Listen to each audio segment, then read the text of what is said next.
Now, the European Central Bank President Mario Draghi went some way to ease the market's frayed nerves on Thursday. Here's a bit of what he had to say. The ECB is ready to do whatever it takes to preserve the euro. And believe me, it will be enough. Mario Draghi there. Now, unlike his ECB counterpart, our Reserve Bank Governor Glenn Stevens reckons there's only so much any central banker can do. That doesn't mean, of course, we still couldn't get unlucky. Maybe, despite our best efforts, our luck will now turn so badly that our efforts at good policy making might be overwhelmed. Now, he's normally a fairly sanguine character, Joe, but he makes a very good point there that if Europe goes off again, any good effort by the Reserve Bank would be completely swamped. That's true.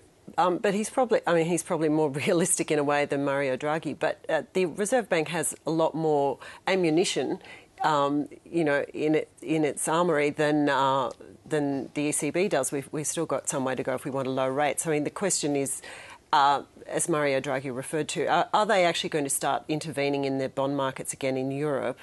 And will the Bundesbank allow the ECB to actually start buying Spanish bonds to lower their yields? I'm going to be a bit flippant in my response. I actually think that whether the euro survives or doesn't will have a long-term impact on how much we spend when we go travelling. But the Australian economy is only running on one cylinder, and that's the resource sector. And what Europe in this malaise, what it does is it's a big customer of China. It's not the biggest, Japan's the biggest, but it's a big customer of China. And so China's export volumes drop, their demand for commodities drops, and that's what really is going to impact our economy. It's the only cylinder that's been running, and it looks like it's spluttering now. The only thing I'd say about, say, Glenn Stevens and the Reserve Bank, where is this confidence he's got that, we're doing such a brilliant job with policy making? I mean, fiscal policy is terrible at the moment. And as to monetary policy, I mean, really, the Reserve Bank is not ahead of the curve. It is pretty much, and history shows this, well behind the curve. They wait till a disaster happens, then they cut rates. So, I wouldn't have quite so much faith that we've got brilliant policy settings. I can remember when, through the Howard years, Costello talked about how great they were at their economic management, and they pointed to the surplus. The surplus was equivalent to 1 year's tax receipts from BHP and Rio. What we've got now is a situation where the iron ore price could potentially drop a lot simply because we've got such a big supply response coming, and that's going to pressure the margins of Australian businesses like BHP and Rio. Vale came out last week and they surprised the market with a 59% reduction in their quarterly profits.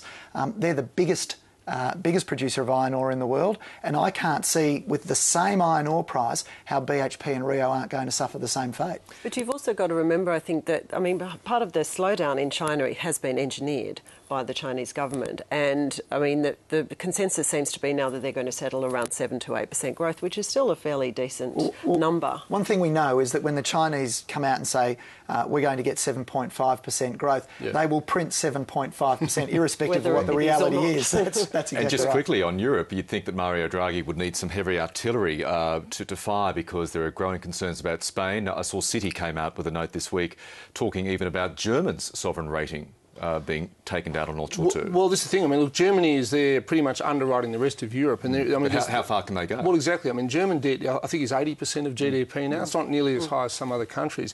Having said that about Spain, they asked all the regional governments in Spain, would you like some extra money? And lo and behold, they all stuck up their hands and said, yes, we would. So, I don't quite know what to believe out of Europe at the moment. But obviously the news is not great. And how are the Germans placed, Roger, do you think, to weather these continued economic storms? It is not in Germany's interest to see the euro collapse, because they're benefiting, their exports are benefiting by the euro being pressured because of the profligate nations actually going through this problem.